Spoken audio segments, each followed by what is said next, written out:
Professor Vivek, are you there?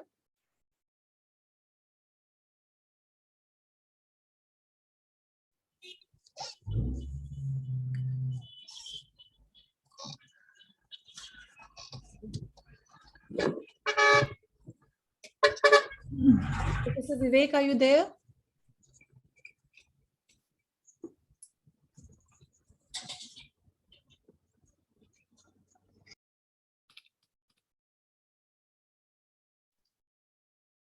Professor Priyanka, am I audible? Now I can hear you, sir. Hello? Yes. Yeah, I'm hearing. I'm hearing you. It's okay. Yes, we can hear you.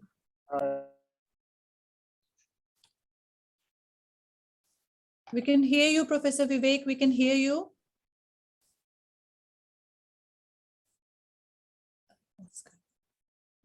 Recording अभी pause कर दो. Right. So our next speaker, Professor Vivek, has joined. And it gives me immense pleasure to introduce the next speaker to all of you. Professor Vivek is a faculty here at Center for Rural Development and Technology at IIT Delhi. And with more than 25 years of experience, he is an expert in the area of energy and environment.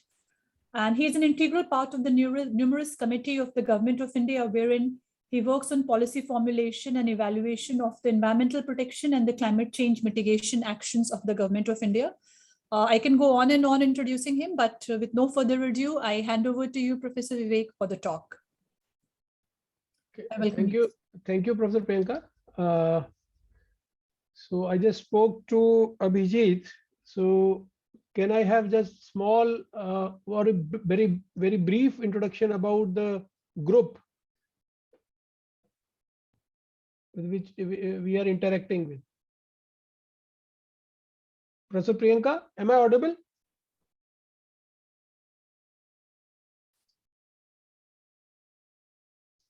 Am I audible or not? Sir, you are audible. Okay. You're audible, sir. Right. So You can hear you, sir. Can I have a very brief introduction about the group, not individual introduction, but about the group? Okay, sir. Yeah, the profile of the participants. Yes, brief sir. profile of the participants. Let me briefly tell you about the participants. So most of our participants are working professionals. They are working in the various agencies in their countries. Some of them are from the electricity board. Some of them are in the ministry. Some of them are working with the Department of Higher Education, hydropower. They are all working professional, mid-career working professionals, sir, coming from electricity board and other development agencies, something like MNRE that we have, Ministry of Power. Fine. That kind of background, and they're all, I could see that they are, majority of them are mid-career professionals coming from country like Ethiopia, Nigeria, Nepal, Peru, a lot from Azerbaijan, Bhutan, Sri Lanka, and so on and so forth. Okay. I assume that all of them certainly hold a master's degree and few of them PhDs as well. Right. In engineering and other science streams. Okay. Thank you. So are my slides visible? Yes, sir. Okay. So I'm going to the presentation mode, and the connectivity, sometimes there is a connectivity issue. So Abhijit, you please call me if there is any issue. Okay. Right. So my presentation is on energy systems and carbon neutral economy. Before we go to the energy systems, I would like to talk about climate change, and obviously COP26, recently organized in Glasgow. So I think let us first talk about the climate change or the concerns related to climate change, and that is why we talk about this carbon neutrality, right? And then of course we will go to the energy systems. I'll start my presentation with some selected significant climate anomalies and events which were recorded in June 2021. So, for example, June 2021 average global surface temperature was the 5th highest for the June since global records began in 1880. Arctic sea ice extent was 9% below the 1981 to 2010 average, and this one was the 6th smallest June extent since satellite records began in 1979. Europe had its second warmest June on record, and several countries across Europe had top 5 warm June. Asia's June 2021 temperature departure is basically when we compare the temperature by the mean temperature of a specific period. So Asia's June 2021 temperature departure tied with 2010 as the second highest for the June on record.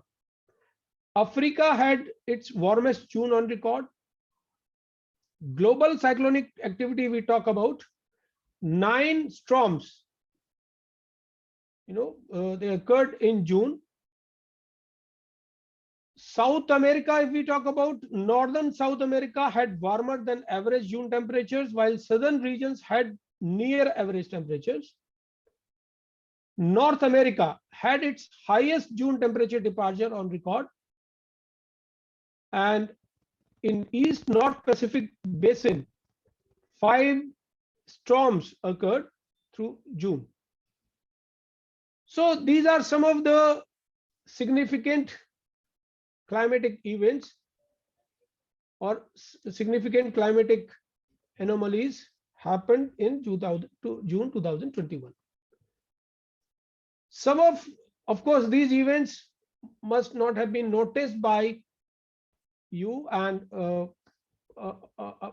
people around the world, but some of the extreme weather events which were in news more prominently were about the fire and floods in several parts of the world, right? So I've just indicated some of the fire events and some of the flood events. Very recently, floods in Europe, including Turkey, floods in Africa, in India, and this is happening. This is only for 2021, but this is happening all across the world. If I talk about India itself, there had been 3 major events of, or in fact more than 3, but 3 which got prominent coverage. 3 major events of flash flood or excessive precipitation in Maharashtra, now currently in Tamil Nadu, and of course in Himalayan region, right? So whatever we have discussed in last 2 slides is indicating about the fact that climate change is a reality. Now, if we talk about this climate change, whether it is a whether it is happening now or whether it is a natural phenomena or whether it is a completely anthropogenic activity or a result of anthropogenic factors. So basically, climate has been changed and it is continuously changing. And this is happening since Earth began to evolve, right? This is very clear, right? However, we are concerned about anthropogenic activities because this phenomena has gained momentum due to anthropogenic factors, and this has been recorded scientifically, right? So climate change due to anthropogenic factor is a reality. This we must accept. We will see one graph on that from the very recent IPCC 6 assessment report. And because of this climate change, due to this anthropogenic contribution, there is a large-scale shift in weather pattern, global warming, changes in rainfall patterns, extreme weather events, heat waves, sea level rise, glacial retreat, and so on. So whatever we saw in last two slides is a result of this shift in weather pattern due to this larger phenomena called global warming or climate change, right? Now, when I say that it is due to, there is a major contribution from anthropogenic factors. So we have to identify the drivers. So the largest drivers of climate change are fossil fuel consumption, and there are estimates which says that 80% of CO2 contribution is because of the fossil fuel combustion. Increased industrial activity, change in land use, which is again directly and indirectly contributing a lot to this. Deforestation, rapid urbanization, and these are some activities which releases greenhouse gases, or like for example, land use pattern contributes to the warming of this planet, right? So by definition, climate change is a significant and lasting change in the statistical distribution of weather patterns over periods ranging from decades to millions of years. We all know that, and it may be a change in average weather condition or distribution of events around the average. And it may be limited to a specific region, or it may occur across the whole Earth. However, the current climate change we are talking about, the current problem we are talking about, is a phenomena which is occurring across the whole Earth. Of course, its impact are varying from region to region, right? Very quickly, what are the causes of climate change? We all know that there is a blanket around the Earth of greenhouse gases, primarily consisting of water vapor, some and then much smaller, the gases which has got much smaller share in atmosphere, like carbon dioxide, methane, nitrous oxide. Some of these are naturally occurring in atmosphere, and then the purely anthropogenic contributed chlorofluorocarbons and other gases. So this mix of greenhouse gases acts as a thermal blanket for the Earth, and which is actually very critical for the life support on this planet. But then the problem is that there is an expansion of greenhouse effect due to the anthropogenic activities. So this is the current state of climate. This is these two figures are showing that how the global temperature is changing, or how the climate is getting warmer. And this is from the IPCC. IPCC stands for Intergovernmental Panel on Climate Change. So this is the 6th assessment report released in 2021 only, just I think in the month of September, I believe. So the first figure shows how the temperature is, and of course, when we talk about the global temperature, there has to be some reference temperature. Until we have the reference temperature, we will not be able to understand the change in the temperature. So on x-axis, what you see is the time, and then on y-axis it is the change in the temperature with reference to the. So the reference taken here is 18.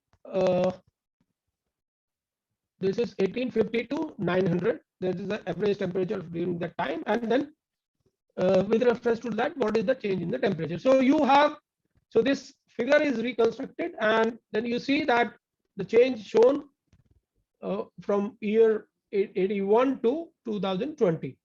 So what you observe that in the last 1200 years, there is a significant change which you can observe, And if you look at the record of 1850 to 2020, right, the change is quite significant. And this change of 1850 to 2020 is shown in the second figure, right?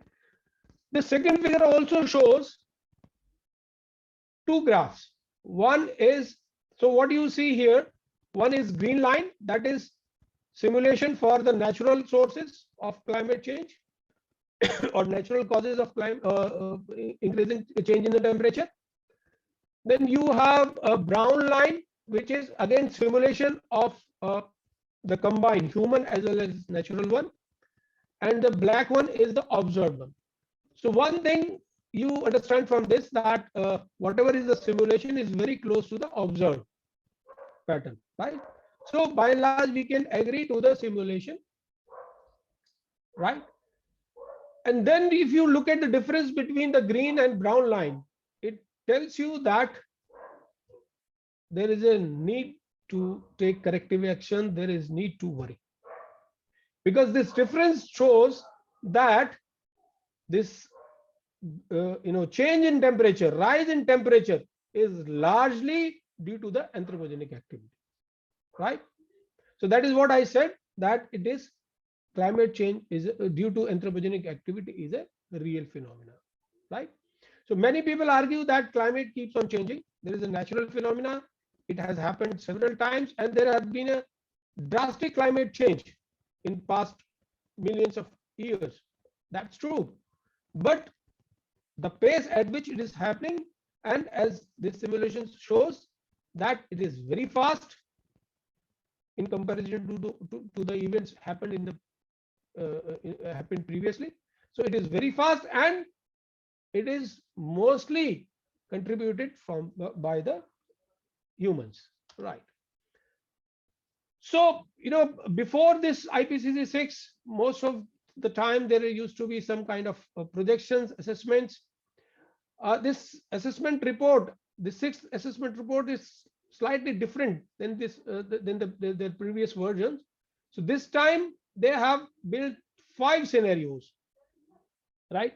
The scenario 1, where high and very high level of GHG emission will be there. Then the next is where the some intermediate emissions will take place. So I think there's a small mistake. So this CO2 emission will be doubled in the first 2 scenarios, right? By the 2100 and 2050.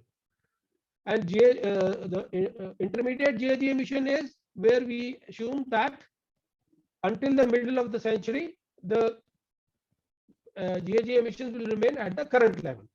And the 2 more scenarios where low and very low GHG emissions are projected, right? So this is the scenario where CO2 emissions declining to net zero around or after 2050. Is it clear? So there are 5 scenarios. 2 scenarios in the category of low and very low greenhouse gas emissions, where we are anticipating that the emissions will be controlled, and there are 2 different dates taken, 2 different projections. Net zero either by 2050, right? And then the intermediate scenario is where by 2050 the current level of emission remains, right? 2 more scenarios where high and very high level of GHG emissions, which are based on the current projections. Means if you continue with the current practices and policies, then there will be increase in the GHG emission. So in one scenario, it will be doubled by 2050, and another scenario it will be doubled by 2100, right? Okay. So this is basically a kind of prediction of temperature change relative to the average global surface temperature. And there are 3 estimates: near term, which is by 2040, then midterm 2040 to 60, and long term. And in each scenario, you can see the change in the temperature. So in all scenarios, what you see that by 2050, there has to be an increase in temperature of 1.5 degrees Celsius. So what do you see? If we take all measures so that by 2050 we become net zero in terms of carbon emission, then also what you see is a rise in temperature by 1.5 degree Celsius, right? However, after that, there is a possibility that the temperature rise is arrested and there is a start in so temperature may go to the 1.4 degree, so 0.2 degree decline in the temperature in by 2100, right? In all other cases, so you look at the extreme case, if you don't intervene, if we don't make policy changes, we continue emitting the CO2 and this rate of emission continue increasing at the rate it is increasing today, then in that extreme case, what do you see? By 2040 there will be increase in the temperature by 1.6 degree, by 2060 2.4 degree, and by 2100 4.4 degree. Now the question is what is going to happen with this increase in temperature? We'll try to see. So this is I'm sorry. We are Sorry, sir. Yeah. Yes, please. Okay. So let us see if this climate change is affecting the whole climate system, or is it only changing or affecting the temperature. So we have so IPCC 6 have made the projection for all other major climate system components, right? So for example, we have the first one we have already seen. This is the temperature projection for all 5 scenarios. This is B figure is the Arctic sea ice area calculated in the month of September. So this is, you see the scenario, you can see in all 5 cases what is happening. So you can, this broken line, if you can see in figure B, it shows the practically ice-free condition. What does it mean? It means that if we continue with the current pace, by 2050, Arctic Sea will become ice-free, right?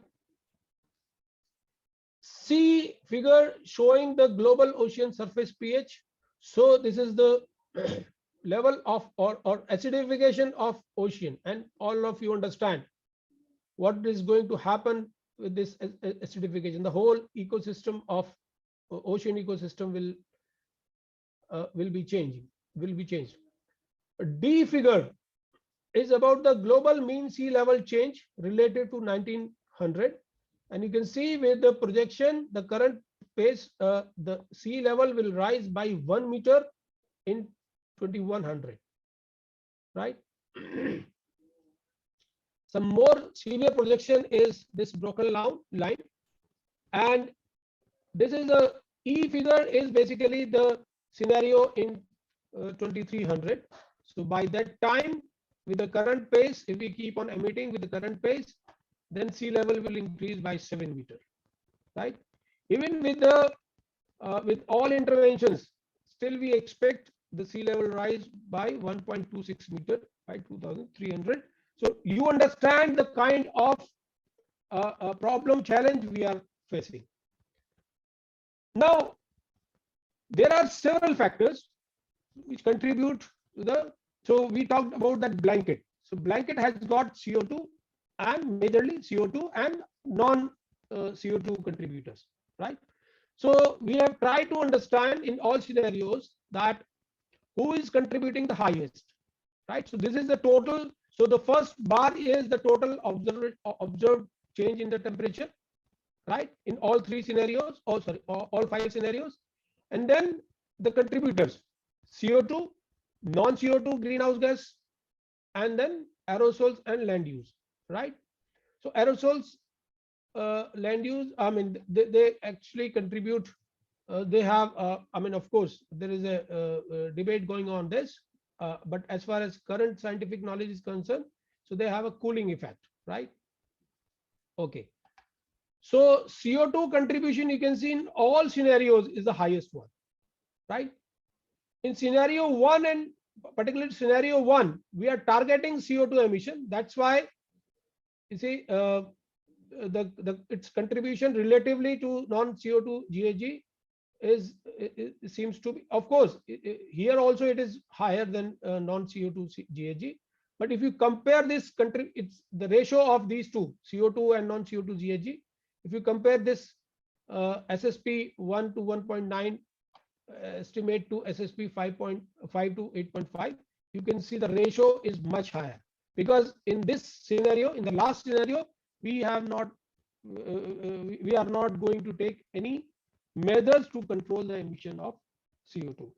Now, this slide is important for all of us, because as I mentioned earlier, that major contributor to CO2 is the fossil fuel consumption or our energy systems, right? One of the impact of higher amount of CO2, we all know that there is emission of CO2, there is emission of greenhouse gases. Then at the same time, there are sinks also available. So, for example, land, the forest, and the oceans, they act as a carbon sink. So people believe that instead of controlling emission, we can just increase the sink, and that is how we can mitigate, or we can counter the challenge of climate change. But if you see this figure, it clearly shows that if the emission, the cumulative emission taken up by land or oceans is actually decreasing with increase of CO2 in the atmosphere, right? I'm sorry. So the proportion of CO2 emission taken up by land and ocean carbon is smaller in scenarios with higher cumulative CO2 emissions. So this is the scenario where the higher cumulative CO2 emission is there. This is a scenario where higher, lower CO2. So left one is the extreme left is. So where in this case you can see that 70% carbon dioxide remains with land and ocean, and 30% remains in the atmosphere. While in case of the highest CO2 emission scenario, or highest cumulative CO2 emission, only 38% remains with land and ocean, 62% remains with the atmosphere, right? So it shows that you can counter this challenge only by reducing the cumulative emission. Just by increasing the sink will not, of course, it will help, but it is not going to serve the purpose, right? This is again something, because people, they believe in. So what is going to happen with this temperature change? So with every increment of global warming, the changes are projected here. So what you see, different scenarios: 1 degree change, 1.5 degree change, 2 degree change, and 4 degree change. So when I say change, it means warming. So you can see that because, as I mentioned earlier, that although the warming is taking place across the globe, but its effect are varying region to region, there is a variation in the effect on ocean and the land mass, and within the land mass also there is a variation in the effect of, right? And largely the countries which are near to tropic, they are getting more affected. So this is, for example, the temperature change. Similarly, there is a projection for annual mean precipitation. So two more factors we have taken. So this is annual mean temperature. This is annual mean precipitation change, and the third one is annual mean total column soil moisture, right? So in the figure C, you can see different scenarios: 1.5 degree, 2 degree, and 4 degree. And as I mentioned, that impact in tropical countries near to tropic is more than the other part. So it is visible by the annual mean precipitation. So you can see the extremes of dry weather conditions and the wetter conditions around the tropic. Similarly, you have this column soil moisture change is represented in terms of the deviation. So here also, so more effect is seen around the tropic. Of course, there is an effect in other part of the globe, right? This is the project changes in extremes, and so what we see here, that projected changes in extremes are larger in frequency, number one, and intensity with every additional increment of the global warming. This is again to understand the impact of climate change. So again, 4 scenarios. So this is 1 degree Celsius increase, 1.5 degrees Celsius increase, 2 degree, and 4 degree in all 4 scenarios. The events are so this is hot temperature extreme over land, and this is heavy precipitation over land, and the fourth one is agriculture and ecological droughts in drying regions, right? So the first hot temperature extreme over land, we have 10-year events and 50-year events. So what you see here, 4 scenarios compared with the scenarios in 1850 to 1900. So suppose in 1850 to 1900, in 10 years, there is only 1 event. Then now with 1 degree change, this event of hot temperature extreme is going to happen 2.8 times. With 1.5 degree, 4.1 times, 5.6 times with 2 degree, and 9.4 times in 4 degree. So you can see how the frequency is increasing. So this is for 50-year events. So changing from 1 to 39.2 times. Heavy precipitation, if you see, the events frequency of the event is changing from 1.3 times to 2.7 times if the temperature changes from 1 degree Celsius to 4 degrees Celsius. Just imagine this 2.7 times. Just try to recall the precipitation, annual precipitation in your country or in your city or in your region, and then try to multiply it by 2.7 times, and just imagine what is going to happen. On the other hand, if you go to the drying, the regions which are dry, the events of droughts, agriculture and ecological drought events in 10-year time scale.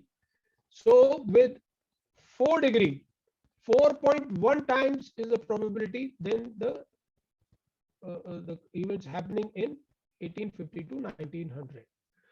So with all these projections, you can understand the vulnerability which we all are living due to this climate change. The problem for the developing countries is, I mean, this climate change is basically posing a greatest challenge to developing countries. Why? Because developing countries has lower capacity and means to adapt, and of course to mitigate.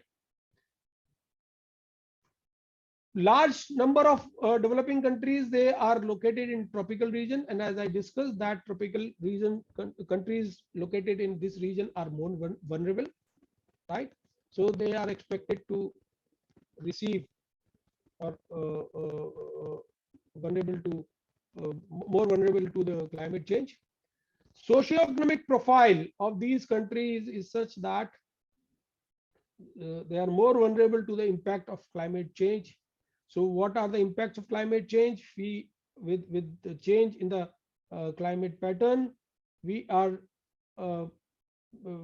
there are problems related to food security, shelter security. Probably many of you must have seen that the documentary made on Jakarta, which shows that a large part of the city city Jakarta is now become inhabitable because of the flooding problems, right? Because of the sea level rise, and many more such events. So the food and shelter security is a big issue. Livelihood. So it is affecting agriculture. It is affect. So the population which is relying on primary occupation, right? They are going to get affected, and most of the developing countries, they thrive on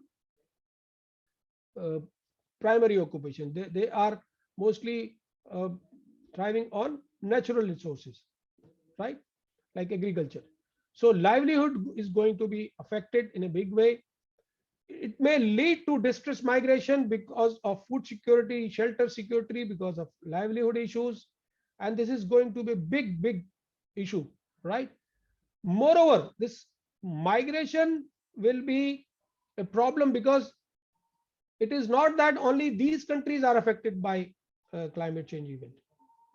As I mentioned, that whole globe is going to get affected, right? Or the only difference is maybe the severity will be different, and maybe the capacity of the country for taking mitigation measures and the adaptation measures will be different. In a big way, it is going to increase the events of endemics, right? And one of the largest issue is the fairness and inequity. The more such problems these countries will be facing, already historically already these countries are facing the issues of fairness and inequity, right? Even in case of emission, if you look at the per capita data, right, you will find inequity, right? And with this climate change phenomena, this fairness and equity issue will become more serious and severe, because poor countries, developing countries, they'll become poor, more poor, and the difference between the developed countries and developing countries is going to increase. Just to share with all of you, you can see that the share, this is the absolute share of United States, 15% in the current scenario. China is 28%, rest of the world 21%. And then you have small countries. You may say that India is also a third largest contributor to the greenhouse gas emission. And China, of course, is the highest one, 28%. But if you look at the population base of China and India, though China is increasingly moving upward, right? However, if you look at current greenhouse gas emission, if you look at the per capita thing, which I've shown here, you can compare the per capita CO2 emission, right? You find that all developed countries, they have very large contribution. So, for example, you see here South Korea just 2%, Saudi Arabia 2%, right? Japan 3%, Canada 2%, that overall contribution. But if you see the per capita, Canada is third, Australia is fourth, South Korea is fifth, Japan is sixth, Germany is seventh, right? You don't find most of the developing countries anywhere near to the highest figure of Saudi Arabia or United States, right? Even China, which was the highest contributor overall, 28%, is much lower than the US. So per capita is just 6.4, or let's say almost 1/3 of the United States per capita CO2 emission. Okay. Now, what is the another challenge? Another challenge is the cost of the climate change. In terms of, so you have two strategies: mitigation and adaptation. Mitigation is you try to reduce the emissions which are responsible for climate change. So this is mitigation. Adaptation means, so climate change is a real event, and by all means, if we take all measures today, if we today itself become, so within by 2050, if we take a very ambitious goal that will become net zero in carbon emission, then also 1.5 degree Celsius rise in the temperature is a reality, right?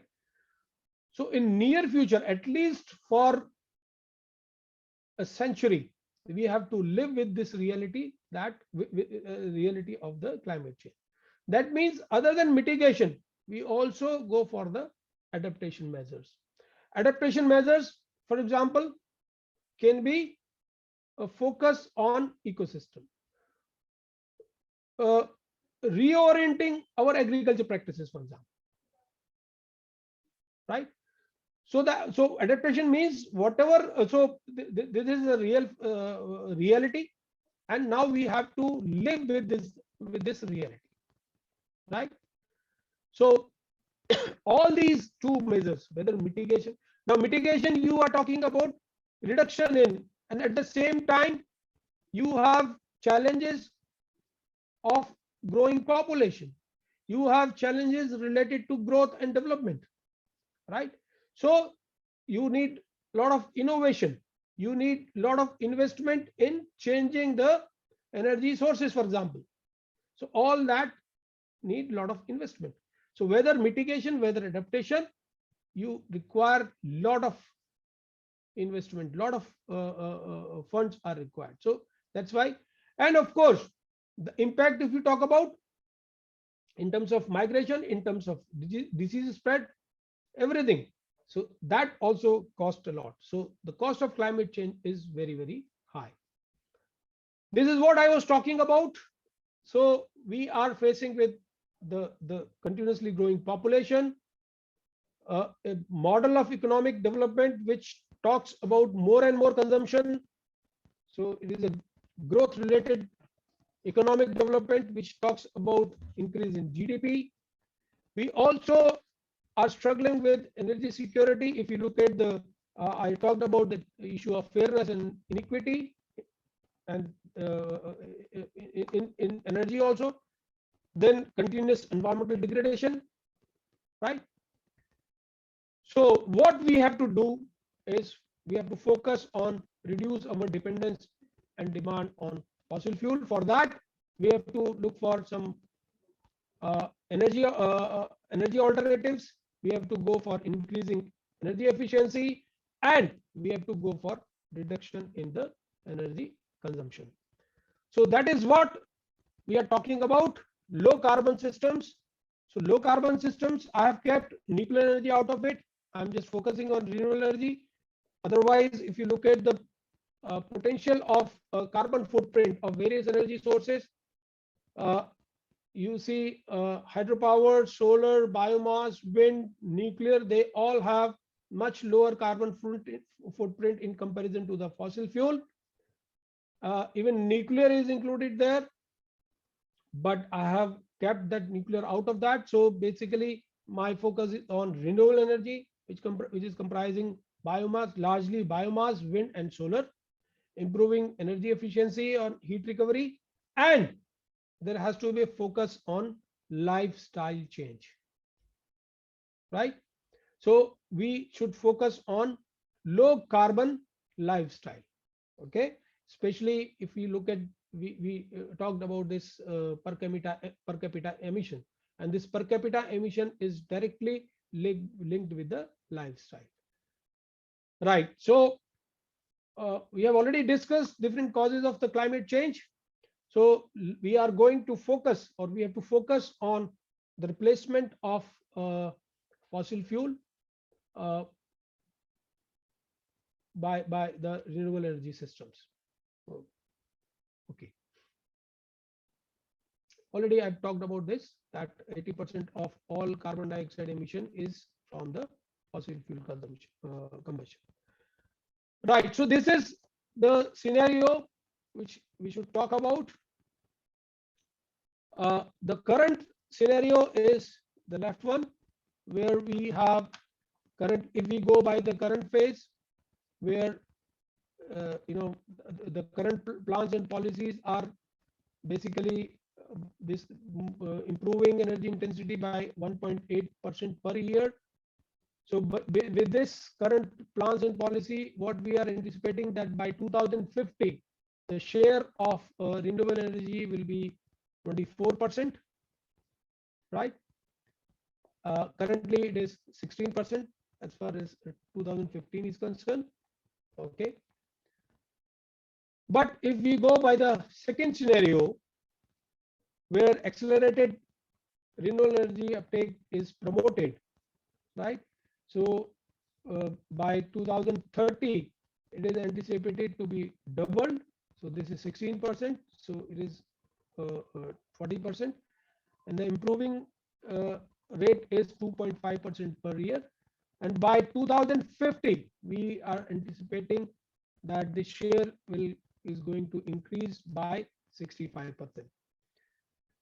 Now this switch to renewables, if you look at the commitment, so see, we are just projecting 65% share of renewable, not the and 35 still on fossil fuel.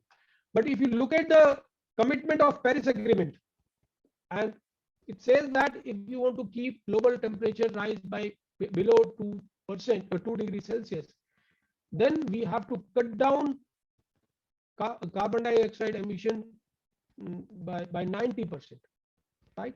And of course, this IPCC 6 report now says that we have to become net zero by 2050. So now you can see the Herculean task we have. So what we anticipate, that the shift to renewable resource should happen at a faster rate, and it should not happen only in power generation, but it should encompass all areas where energy is required, like heating, energy requirement in transportation, buildings. By 2050, there is a projection that electricity, 80% of the electricity can be switched to renewables, and it will massively cut down carbon emission, right? However, what we need is not the solar and wind. What we need is, it is the integration of solar and wind power with sustainable bioenergy. So again, there is a focus coming on the bioenergy, right? And all this means speeding up innovation in business and technology, and taking action to promote renewable energy today, right? Why we talk about renewable energy? There are one reason I talked about, that is climate change. There are other positive aspects of renewable energy. They are viable. Overall environmental concerns are very low. They are cheaper in terms of, in comparison to the fossil fuel. There are limitless fuel we talk about, right? Okay, and the as we grow, we will be moving towards the cheaper energy sources, right? Okay, so this is what we are projecting. Bio-based, this is the potential sources of renewable energy paradigm, where bio-based renewable energy systems will be there, which will be linked to the grid system. Then wind-based, again linked to the grid systems. solar based linked with the individual household systems as well as the grid linked systems, and hydro based renewable energy systems. So this is the energy transition which is proposed, that by 2050 the overall energy contribution from the renewables should be 60 to 65%, while the electricity contribution, 80% we should move towards renewables, right?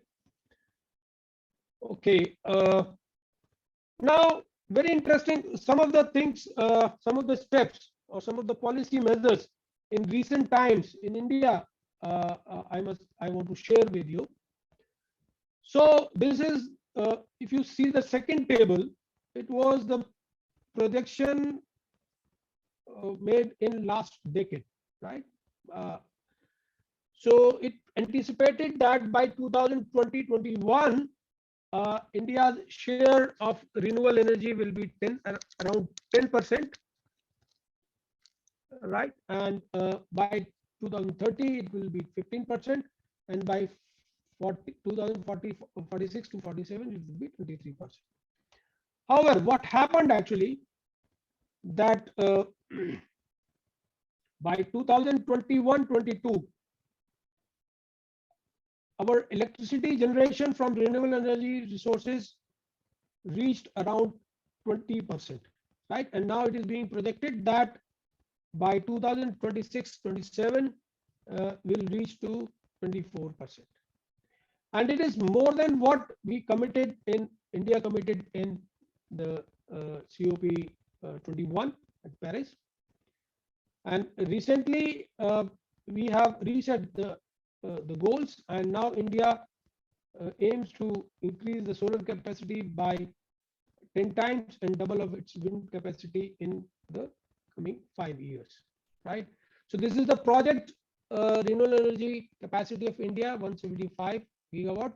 Let us see what is the reality. This is the projected one.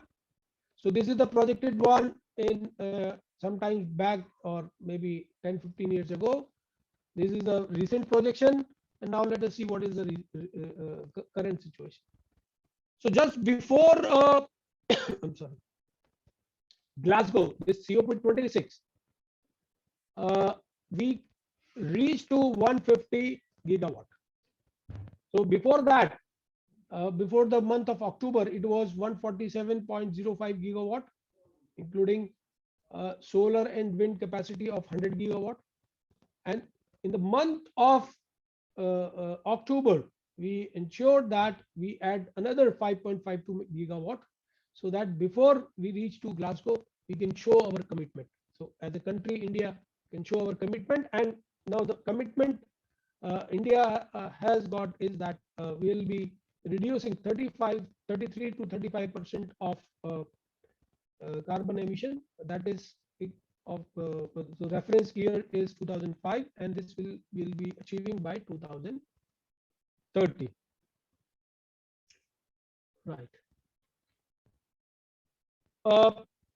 No doubt that renewables in the lead in India, right? But one of the worry is that still other fuels are in the race, right? So oil, of course, still we are there's a huge projection about the oil, especially in transportation sector. We still rely a lot on thermal power plants. There is a lot of demand for natural gas in industrial sector, in thermal power sector, right? And some gas is also being supplied to domestic sector, right? So we have to focus on all these three areas, and probably with biodiesel goals, new defined goals, and with new electric vehicle policy, surely we'll be moving towards a scenario where all these fuels will be, the use of all these fuels will be cut down.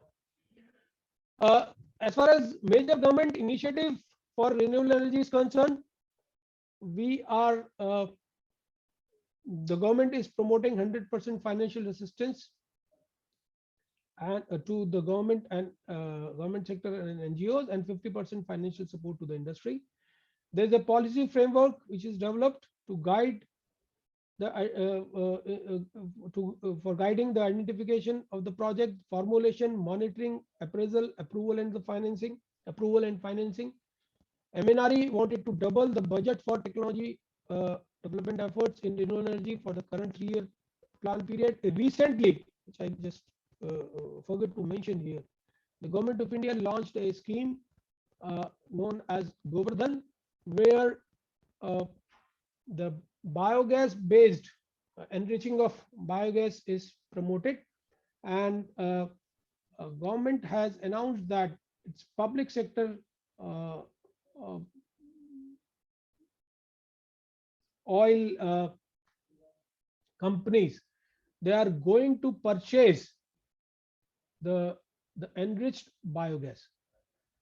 So this is a kind of guarantee for purchase of enriched biogas. So the percentage of purity is set around, I think, 90%, if I'm correct. And government is going to fund, going to provide financial support to such plants, right? Then there had been some technological initiatives also. So the Technology Development and Innovation Policy, which was released in 2017, endeavored to promote research, development and demonstration in the renewable energy sector, right? So it is intended to evaluate resources, progress in technology, commercialization and the presentation of renewable energy technologies across the country. It aimed to produce renewable power devices and systems domestically. So now there is a focus on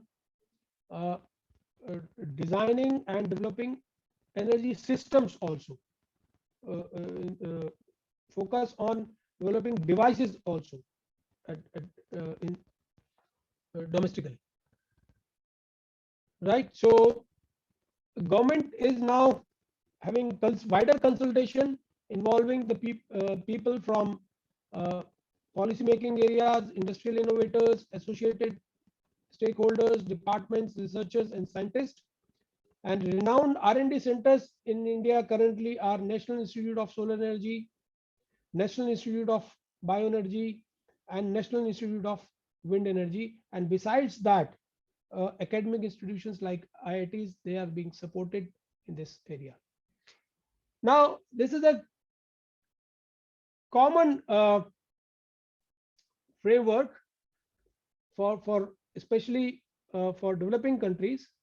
So to achieve self-reliance in the development of renewable energy, right?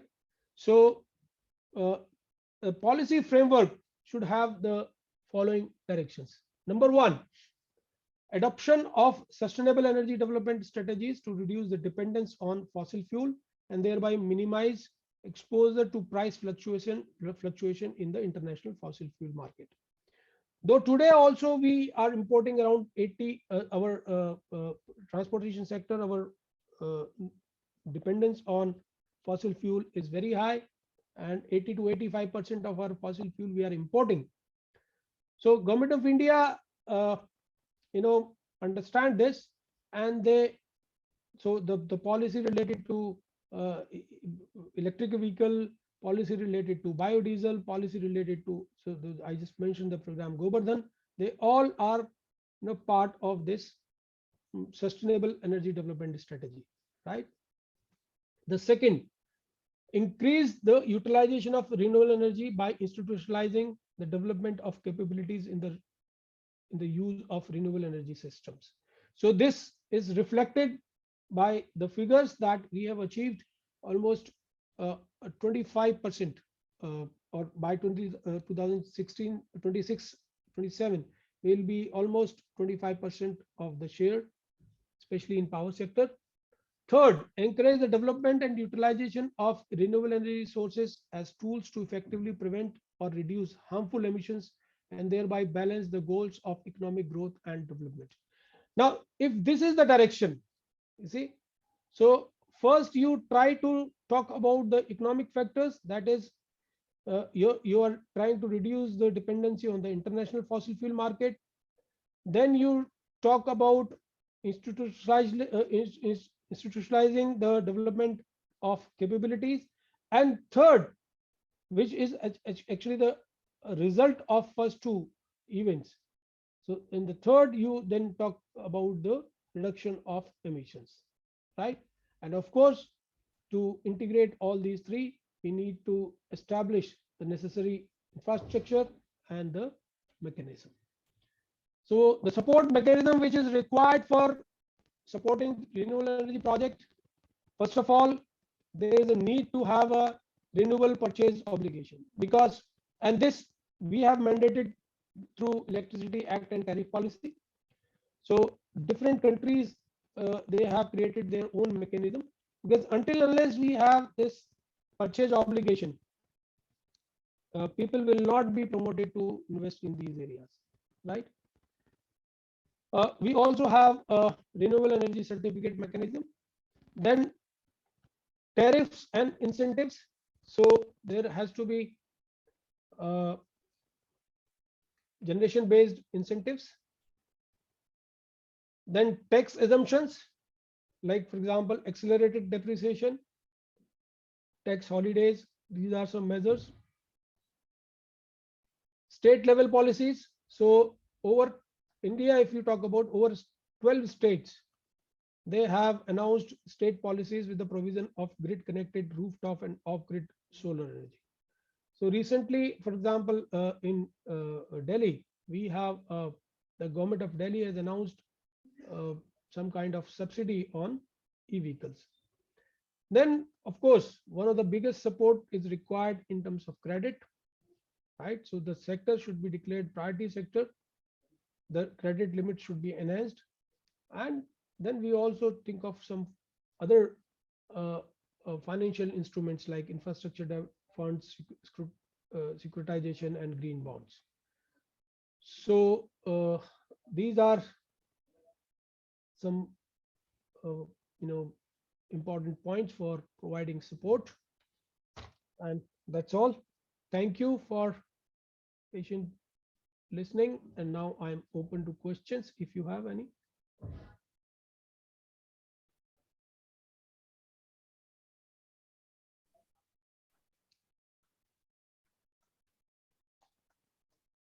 Professor Priyanka? Participants, you can ask if you have any question. Or you can write in chat box. I can.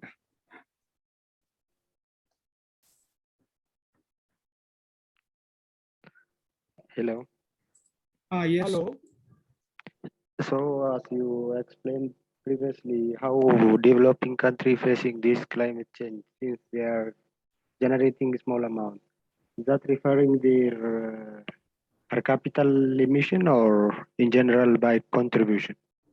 Since they are generating small amount, how they are facing these challenges? Okay, I think very interesting question. See, what I mentioned that if we talk about GAGs, they stay in atmosphere for longer duration, right? So, and if you talk about the challenges of greenhouse gases or the contribution from different countries, so one is the current contribution, another is the historical contribution. From both point of views, the contribution is majorly done by the developed countries. If you look at the past contribution, historical contribution, it is largely from developed countries. And these gases, they remain in the atmosphere for very long time. Say, let's say 100 years, 150 years, or 200 years. So whatever they have contributed, let's say last century, it is still there, right? So today, what we are contributing today is going to be there in the atmosphere for another 100 years. This is one. Second, if you talk about per capita and the total absolute amount of emission, I think per capita is important because the countries, developing countries, they have large base of population. So if they strive for growth, they are bound to increase their emissions, right? And if they are bound to increase because they have a large population base, so their emission contribution will be increasing. So that is why I was focusing more on per capita, right? Until unless we start focusing on the historical contribution in case of absolute amount of emission in atmosphere, and in current scenario per capita emission. Is it okay? Yeah, it is okay. Thank you, Professor. So developing countries, they are basically at the receiving end. They are not the major contributors in that sense. But the global temperature rise is a global phenomenon. So we are paying for. So they are the polluters. The developed countries are the polluters, and we are facing those consequences. I understand. Yeah.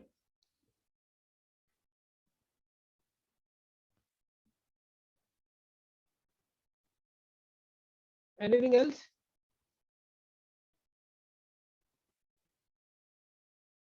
Any more question?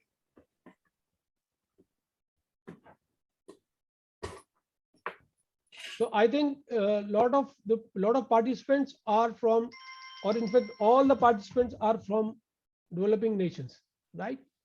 So this is something very important to all of us to understand the geopolitics behind this climate change, right? So until unless we understand this, Yes, sir. yeah.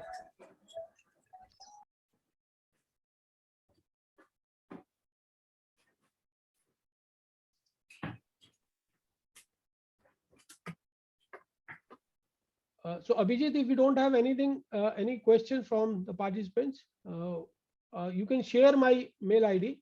So if they have any other question, they can write to me, Okay, sure, sir. right?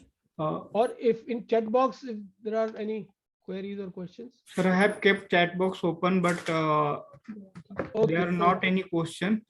If Okay. any question I receive from any of the participant, I will pass on to you. And it was a wonderful lecture giving an insights on how GHG is coming to the atmosphere and what are the role of renewable energy and how it can be integrated in the present scenario with the government policies and interventions. Thank you, sir. Thank you so much. And Thank I you. hope all the participants have equally learned about this lecture. Thank you so much, sir. Thank you. And thanks to all the participants attending this Okay. course. There is an announcement for the participants. We will resume at 9:30 tomorrow, and we will be sending separate link for the tomorrow's lecture. Thank you all, and good evening. Bye bye. Take care, and we will resume tomorrow at 9:30 a.m. India time. Thank you all. Well, thank you, sir. Thank you very much.